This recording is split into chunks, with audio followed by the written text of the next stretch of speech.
Hi hello welcome to post 360. నేను మీ మురళీ రాపల్లి. మన వీడియోలు చూస్తున్న వారందరికీ మురళి అంటే ఏంటో తెలుసు, ఎటువంటి న్యూస్ ఆయన ప్రజెంట్ చేస్తాడో తెలుసు, ఎంతగా పాజిటివ్గా ఉండే విధంగా నా ఆలోచన విధానం ఉంటుందో అందరికీ తెలుసు. నాకు కులాలు మతాలు ఇవంటే చాలా దూరంగా ఉంటాయి. అన్నిటికన్నా నేను హిందువునైనప్పటికీ ముస్లిమ్స్ అయినా క్రిస్టియన్స్ అయినా ఒకే విధంగా ప్రేమిస్తా. అందరు నా సోదరులాగానే నేను భావిస్తా. అయితే ఈ మధ్య కాలంలో కొన్ని వీడియోస్ నేను చూస్తూ ఉంటా, ఫాలో చేస్తూ ఉంటా. ఆ క్రమంలోనే ఇది వైస్ టీవీ అని ఒక డిజిటల్ ప్లాట్ఫామ్ ఉంది. ఇందులో మేడం ఈవిడ పేరు రాములమ్మ అనుకుంటా, రాములమ్మ గారు, ఎస్, రాములమ్మ గారు వీడియోస్ చేస్తూ ఉంటారు. నేను చాలా వీడియోస్ ఫాలో అవుతూ ఉంటా, చూస్తూ ఉంటా. ద వే ఆవిడ ప్రజెంట్ చేసే విధానం కొన్ని నాకు బాగా నచ్చుతాయి. కానీ గత ఈవిడ ఛానల్ స్టార్ట్ చేసినప్పటి దగ్గర నుంచి కూడా నాకు అర్థం కాని విషయం ఏంటంటే, హిందువుల్ని తప్పించి మిగిలిన వారందరినీ శత్రువులుగానే ఈవిడ ట్రీట్ చేస్తుంది. నాకు అది అర్థం కాని విషయం. ఎందుకంటే తప్పు ఎక్కడ జరిగినా ప్రశ్నించాలి. అది పత్రికలకు ఉన్నటువంటి, మీడియాకు ఉన్నటువంటి లక్షణం. అది పోయినప్పుడు వారిని మీడియాలో రిపోర్టర్స్గా కానీ, ప్రజెంటర్లుగా కానీ, సీనియర్లుగా కానీ కన్సిడర్ చేయకూడదు మనం. ఆ విధంగా మనం చూసుకున్నట్లయితే ఈవిడ రావులమ్మ గారు, రావులమ్మ ఈవిడ పేరు ఏదో ఉంటుంది, అది నాకు తెలియదు కాబట్టి చెప్పట్లేదు. ఈవిడ వీడియో చేస్తూ ఎవరో అంట లవ్ జిహాదీ అంటూ మార్చారంట, నవాజ్ నవదుర్గగా మారారంటూ ఈవిడ వీడియో చేసి ఒక ఘటన అనేది నిజంగానే ఆలోచించదగ్గది. ఒక వ్యక్తి ఒక అమ్మాయిని పెళ్లి చేసుకుని లవ్ జిహాద్ పేరుతోటి ఆ అమ్మాయిని ఫస్ట్ నైటే మొత్తం ముందు ఇచ్చి టార్చర్ చేసి ఏదో చెప్తూ ఉన్నారు. కరెక్టే, వెరీ గుడ్, ఫైన్. ఫస్ట్ నైటే అలా జరిగినప్పుడు అమ్మాయి ఎందుకు బయటకు రాలేదు అనే విషయాన్ని వీరు విశ్లేషించరు. ఎందుకంటే వీళ్ళకి అవసరం లేదు, వీళ్ళకి కావాల్సింది ఆ సొల్లు కాబట్టి. And one more thing, Nawaz నవదుర్గగా మారాడు, 80 లక్షలు 30 లక్షలు ఆస్తులు లాగేసుకున్నాడు. మరి అప్పటిదాకా ఏం చేస్తున్నారు అంటే, ఇప్పుడు బయటకు వచ్చి కేసు పెట్టారు, ఇప్పుడు బయటకు వచ్చిగా ఎన్నో చేస్తూ ఉన్నారు. మరి అప్పుడు ఏం చేశారు అనే విషయాన్ని వీళ్ళు ప్రశ్నించరు. ఎందుకంటే అక్కడ ఒక ముస్లిం వ్యక్తి ఉన్నాడు, లవ్ జిహాద్ అంటారు, ఏదేదో అంటారు. ఇప్పుడు ముస్లిమ్స్ ఎవరినైనా హిందువులు పెళ్లి చేసుకుంటే అది లవ్ జిహాదీ అయినప్పుడు, ఈవిడ గారు అందరినీ ప్రశ్నించే తత్వం కలిగిన వ్యక్తి అయినప్పుడు వేటిని ప్రశ్నించిందో చూస్తే నాకే బుర్ర పాడైపోయింది. మన వీసా పొజిషన్ ఏంటో చెప్తూ ఆవిడ దానికన్నా ముందు పాకిస్తాన్ సంబంధించిన వీసా గురించి చెప్పింది. The worst visas in the world అంటే టాప్ 5 లో పాకిస్తాన్ వీసా వచ్చింది. పాకిస్తాన్ పెద్ద కంట్రీ కాదు, దాని కన్సిడరేషన్ లోకి మనం తీసుకోవాల్సిన అవసరం లేదు. పాకిస్తాన్ కి అంత ఇంపార్టెన్స్ ఇవ్వాల్సిన అవసరం లేదు, ఎందుకంటే మన శత్రు దేశం కాబట్టి. వరస్ట్ వీసా లిస్ట్ లో 5th ప్లేస్ లో ఉంది. Okay God, very good, very nice. అయితే టాప్ 5 వీసాస్ కూడా చెప్పింది, అందులో ఇండియా లేదు. మరి అప్పుడు టాప్ 5 లిస్ట్ లో లేని ఇండియాని మనం ఏ విధంగా కన్సిడరేషన్ లోకి తీసుకోవాలి? వీసా అని ప్రపంచవ్యాప్తంగా ఉన్న ప్రజలంతా వచ్చి ఇండియన్ వీసా కోసం లైన్ లో క్యూ కడతారని చెప్పినటువంటి మోడీ గారి మాటలు ఫెయిల్ అయినాయి కదా. మరి దాని గురించి ఇవిడ ఎందుకు మాట్లాడదు? ఎక్కడో 80 పొజిషన్ లో ఉంది వీసా. ఈ 80 పొజిషన్ లో ఉన్న వీసా గురించి ఇవిడ సింపుల్ గా టాప్ 5 టాప్ వర్స్ట్ వీసాలు చెప్పి ఇండియా వీసా 80 పొజిషన్ లో ఉంది అవుట్ ఆఫ్ 193 కంట్రీస్, 195 కంట్రీస్ అని చెప్తూ అక్కడ కూడా ముస్లిం సంబంధించిన దేశాన్ని తక్కువ చేసిన ఎక్కువ చేసిన ఐ డోంట్ కేర్ అనుకోండి.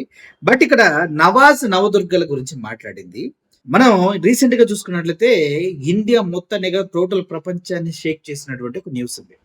నాసిక్ నకిలీ బాబా అశోక్ గురించి మీకు తెలుసు కదా. తన దగ్గరకు వచ్చినటువంటి 58 మంది మహిళలతో సెక్స్ చేసినటువంటి వ్యక్తి. బాబా అవతారంలో 58 మంది పెళ్ళైన మహిళల్ని తన క్యాబిన్ లో ఎక్కడైతే కూర్చుంటారో ఆ టేబుల్ పైన కూర్చోబెట్టి ఒంగోబెట్టి నానా విధాలుగా మహిళల యొక్క శీలమేందులేండి, పెద్దవారు కదా, నేను వారు చేసిన తప్పట్ల, కానీ ప్రశ్నించవలసిన ఎవరు చేసిన లేడీస్ చేసింది. ఏదో మద్యం ఇచ్చారు, ఏదో అందుట్లో కలిపారు, అది అని చెప్తున్నారు. I don't believe that. But still వాళ్ళు చెప్పిందే నిజమని మనం నమ్మినా కూడా ఈ నాసిక్ బాబా గురించి ఇవిడ ఎందుకు వీడియో చేయదు అంటే, అక్కడ మంచిగా క్లియర్గా అర్థమయ్యేది ఏంటంటే, ఆవిడకి పత్రికా విలువలు కానీ వాస్తవాన్ని చెప్పే ఉద్దేశం కానీ ఆవిడకి లేదు. ఆవిడకి ఇంటర్నెట్ లో ఏది ట్రెండింగ్ ఉన్నా కూడా అది అటు తీసుకెళ్లి ఇటు తీసుకెళ్లి ముస్లిమ్స్ క్రిస్టియన్స్ పైకే తోసేస్తూ ఉంది. ఈ ధోరణి పత్రికా విలువలకి చాలా వ్యతిరేకం. ఎందుకంటే మనం డెమోక్రటిక్ కంట్రీలో ఉన్నాం. హిందువులైనా, ముస్లిమ్స్ అయినా, క్రిస్టియన్స్ అయినా అందరూ ఒకటే. అందరికి ఒకటే లా వర్తిస్తది. అందరికీ ఒకటే కాన్స్టిట్యూషన్ ఉంది. ఈవిడ ప్రత్యేకంగా కొత్తగా సొల్లు కబుర్లు మనకి చెప్పాల్సిన అవసరం లేదనేది నేను పూర్తి స్థాయిలో నమ్ముతా. ఇలా 1 కాదు, 2 కాదు. బ్రిటిష్ వారు ఏదో రిపోర్ట్ ఇచ్చారు. ఆ రిపోర్ట్ బ్రిటిష్ వాడు ఇచ్చాడంటూ బ్రిటిష్ వాళ్ళు ఇచ్చిన రిపోర్ట్‌ను కూడా ఈవిడ తప్పుపడుతుంది. ఎందుకు? అందుట్లో ఇండియాకి పొజిషన్ లేదు. సో, ఆడు బ్రిటిష్ వాడు ఇచ్చిన రిపోర్టు రాంగ్ అయిపోతది. ఇప్పుడు రఘురామకృష్ణరాజు గారు ఒక దగ్గరికెళ్ళి అక్కడ వేరే దేవత గుడి ఏదో ఉంది. అది సంవత్సరానికి ఒకసారి అక్కడ సంబరాలు చేసుకుంటారు. ఆ గుడి దగ్గరికెళ్ళి ఈయన రామ మందిరం కడతా అంటూ డొనేషన్లు అడుక్కుంటున్నా కూడా ఈవిడకి పట్టదు. డొనేషన్లు ఎందుకు? బ్యాంకులకి 27,000 కోట్లు బొక్కబెట్టినటువంటి రఘురామకృష్ణరాజు అక్కడికెళ్ళి వాళ్ళతో మాట్లాడి అక్కడున్న వాళ్ళు వద్దు అంటున్నా కూడా నేను ఇక్కడ రామాలయం కడతా అంటే ఈవిడకి చాలా ఆనందం వేస్తది. ఇలా చెప్పుకుంటూ పోతే 1 కాదు, 2 కాదు. ప్రతి ఒక్కదాన్ని విద్వేషాలు రెచ్చగొట్టడం కోసమే ఈవిడ వీడియోలు చేస్తూ ఉన్నారు. అది చాలా తప్పు కదా! బేసికల్‌గా తప్పెక్కడ జరిగింది? తప్పే. నాసిక్‌లో వాడు అశోక్ గాడు చేసినా తప్పే. ఇక్కడ సో కాల్డ్ ఎక్స్‌వైజెడ్ ముస్లిం ఎవడు చేసినా తప్పే. తప్పైనప్పుడు నువ్వు ఒకరినే దోషులుగా చూయించి ఇంకొకరిని ఎందుకు చూయించట్లేదు అనేది నాకు అర్థం కాని విషయం. నీకు నోరుంది కదా అని నువ్వు ఎగేసుకొని పెడితే అయిపోతుందా? కాదు కదా! వాస్తవాలు కావాలి కదా జనాలకి. అదెందుకు చెప్పవు?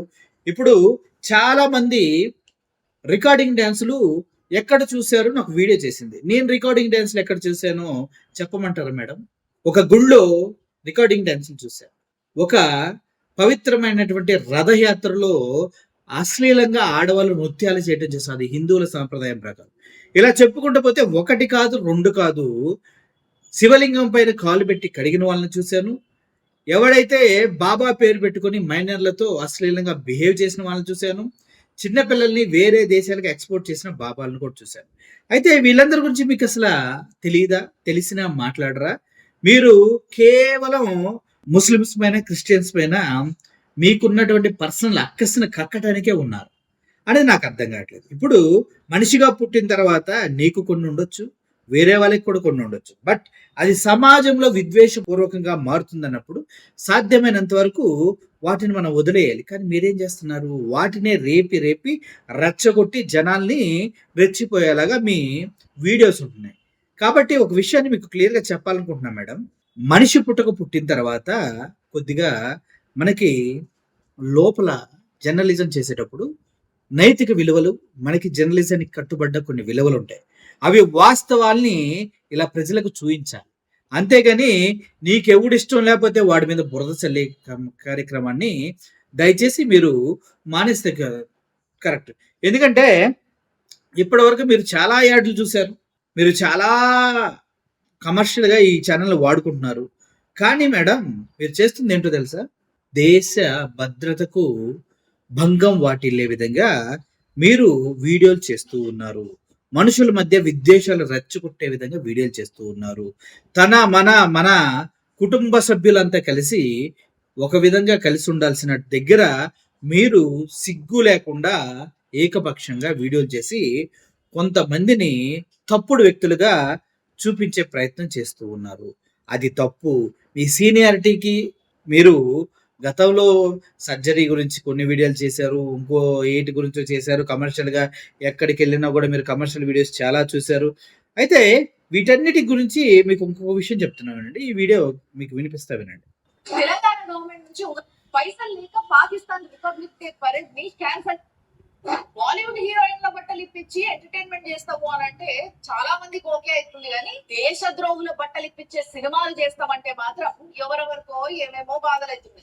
ఈవిడ దురంధర్ సినిమా గురించి దేశ ద్రోహులు బట్టలు ఇప్పించే సినిమాలు చేస్తుంటే ఎవరెవరికో బాధలు అవుతుంది అంటూ మిడిమిడి జ్ఞానం ఇదంతా బుర్ర తక్కువలు చేసే పనులు అనమాట. ఎందుకంటే స్టార్ట్ అయింది ఇప్పుడు కాంగ్రెస్ గవర్నమెంట్ లో. అసలు స్టార్ట్ అయితే ఇంటింటికి వెళ్ళి ఇళ్లలో ఘర్ ఘర్ మే గుస్కే మారేగే అనేసి ఏ గవర్నమెంట్ చెప్పింది? ఎప్పుడైతే తాజ్ హోటల్ మీద అటాక్ జరిగిందో 2008లో, ఆ తర్వాత ఫామ్ అయినటువంటి ఒక యూనిట్ వెళ్ళి పాకిస్తాన్లో చేరి అక్కడ చేయాల్సిన ఆపరేషన్స్ అన్ని చేసింది ఎవరు గవర్నమెంట్ ఉన్నప్పుడు? కాంగ్రెస్ గవర్నమెంట్ ఉన్నప్పుడు 2009 నుంచి వరుస పెట్టి జరిగింది. ఇప్పుడు ఎవరైతే అందుట్లో ఉన్న వాళ్ళు చనిపోతూ వచ్చారో ఆ డేట్స్ అన్ని కూడా మన్మోహన్ సింగ్ గారు ప్రధానమంత్రిగా ఉన్నప్పుడు జరిగినటువంటి ఆపరేషన్. ఎప్పుడైతే మనకి తాజ్ హోటల్ అటాక్ లో దొరికిన తర్వాత కసబ్ వాడి దగ్గర నుంచి తీసుకున్న ఇన్ఫర్మేషన్ తో కాంగ్రెస్ గవర్నమెంట్ ఒక సీక్రెట్ టీమ్ ని ఫామ్ చేసి ఆ టీం వెళ్ళి వాళ్ళందరినీ చంపేశారు మేడం. ఆ విషయం మీకు తెలియదు, అదేదో బీజేపీ చేసిందని మీరు అనుకుంటున్నారు. కనీసం కొద్దిగన్నా జ్ఞానవంతులుగా ఉంటే నేను కూడా మీ వీడియోస్ నేను యాక్సెప్ట్ చేసేవాడిని. దేశ రక్షణ కోసం చేసిన వీడియోస్ ఎవరండి? ఎవరు చేశారు? కాంగ్రెస్ గవర్నమెంట్ చేసింది. కానీ మీరేం చేస్తున్నారు? అది తీసుకొచ్చి బీజేపీ గవర్నమెంట్కి ఆపాదించి దాని ఏదో గొప్పగా ఎవరెవరికో కాలుతుందంటూ వింత వింత ఎక్స్ప్రెషన్స్ పెట్టి మాట్లాడుతున్నారు మీరు. తప్పు కదా. And one more thing, British వాడు ఏదో రిపోర్ట్ ఇచ్చాడంట, ఆ రిపోర్ట్ ఈవిడకి నచ్చలేదు, ఈవిడ దాన్ని కూడా తప్పుపడుతుంది. చూస్తా, అది కూడా వీడియో చెప్పు. కానీ మనం మాత్రం వాళ్ళ దేశం మట్టి కొట్టుకపోతుంటే వాళ్ళ ప్రాణాలు కాపాడేటందుకు మెడిసిన్స్ పంపిస్తున్నాం. అది కూడా టన్నుల కొద్ది జనాలు ఓట్లేసి మరి ఎట్లాంటి నికృష్టులను గెలిపిస్తున్నారో చూడరు సార్. ఓట్లేసి నికృష్ణను గెలిపించింది ఎవరు అనేది మీకు కూడా తెలియట్లేదు మేడం. ఎందుకంటే మీరు ఎక్కడున్నారు, ఏం చేస్తున్నారు అనే విషయాలు కూడా మర్చిపోతూ ఉన్నారు. ఒక నిమిషం, ఒక వీడియో నాకు చాలా బాధ కలిగించింది. ఆ వీడియో మీకు చెప్పాలని చూస్తున్నాండి. వెయిట్. ఈవిడ వీడియోస్ అన్ని నేను చూస్తుంటే మత విద్వేషాలు దారుణంగా రెచ్చగొడటానికి ఈవిడ ఫిక్స్ అయిపోయింది. ఆ ఒక్క విధంగానే డబ్బులు వస్తాయని వీళ్ళకి అర్థమైంది అనమాట. ఆ వీడియో దొరకట్లేదు, సారీ, మొత్తం చూశాను. కానీ ప్రాంతాల మధ్య, మనుషుల మధ్య, బంధాల మధ్య, బంధుత్వాల మధ్య, హిందూ ముస్లిం క్రిస్టియన్స్ మధ్య గొడవలు పెట్టి దాని నుంచి వచ్చే ఆ న్యూస్ నుంచి వచ్చే డబ్బులతో కూడా కడుపు నింపుకోవాలని చూస్తున్నదని నాకు అర్థమవుతుంది. మరి మీకేమర్థం అవుతుంది? వయసు రాగానే సరికాదు, అదే విధంగా మేడం గారు సీనియర్ అవ్వగానే సరిపోదు. ఇప్పుడు అశోక్ బాబా ఎంతమంది 58 మంది మహిళల్ని పాడు చేశాడు, వాటికి సమాధానం చెప్పానండి ఆ తర్వాత చూద్దాం. మనిషిగా బ్రతికున్నంతకాలమే మనం ఒకరికి హెల్ప్ చేయగలం. మనిషిగా పుట్టినందుకు వేరే వారిపైన ద్వేషం లేకుండా హ్యాపీగా ముందుకెళ్ళటం తప్పించి వేరేదేం ప్రత్యామ్నాయం కాదు. ఈ కనీస జ్ఞానం లేకుండా ఇంత విచ్చలవిడిగా పిచ్చి వీడియోలు చేసుకుంటూ ఉంటున్నారంటే నాకు చాలా బాధేస్తుంది. కోర్స్ అవేర్నెస్ ఉండొచ్చు, కానీ ఇప్పుడు గ్యాస్ కష్టాలు ఉన్నాయి, దాన్ని ఎవరు తీరుస్తారు? పెట్రోల్ కష్టాలు వస్తున్నాయి, దాన్ని ఎవరు తీరుస్తారు? కనీసం బ్యాకప్ పెట్టుకోమా. ఇప్పుడు మన గవర్నమెంట్ ఎన్ని మిస్టేక్స్ చేసింది, వాటన్నిటిని ఈసీ దగ్గర నుంచి ప్రతి ఒక్కటి బయటకు వస్తుంది కదా, వాటన్నిటి నుంచి మాట్లాడరే. ఏమైంది? నోరు పోయిందా? కనీసం సీనియారిటీ కన్నా విలువనిద్దాం అనుకున్నా, అందుకోసం ఇంత కూల్గా వీడియో చేశా. లేదంటే గ్యారంటీ గట్టిగా చేసేవాడిని. Thank you for watching this video. Murali signing off. Murali, thank you so much.